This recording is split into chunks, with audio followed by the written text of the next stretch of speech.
Pemirsa, tingkat kunjungan ke Bali pada beberapa pekan terakhir mulai mengalami peningkatan. Bahkan diprediksi jumlahnya akan bertambah saat libur Natal dan Tahun Baru.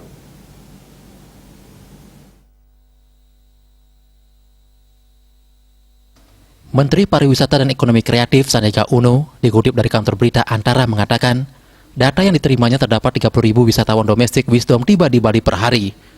Ia pun mengingatkan agar Bali bersiap-siap menghadapi peningkatan kunjungan seiring Hari Natal dan Tahun Baru 2022, menimbang Pulau Dewata menjadi destinasi favorit wisatawan untuk liburan.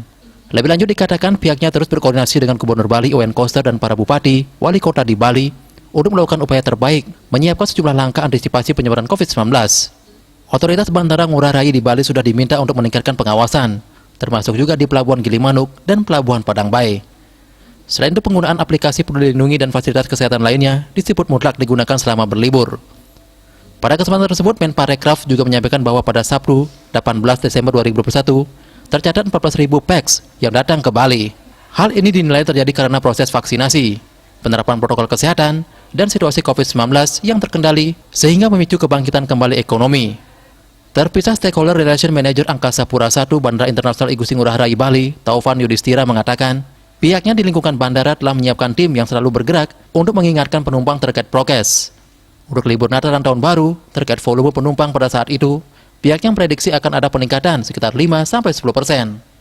Hanya saja hal ini bergantung pada penerapan regulasi ke depannya. Sementara itu disinggung terkait adanya extra flight, pihaknya menyebutkan hingga saat ini belum ada maskapai yang mengajukan. Sebab saat ini bukan merupakan kondisi normal, melainkan kondisi pandemi COVID-19, yang tentunya ada beberapa hal yang mesti disesuaikan.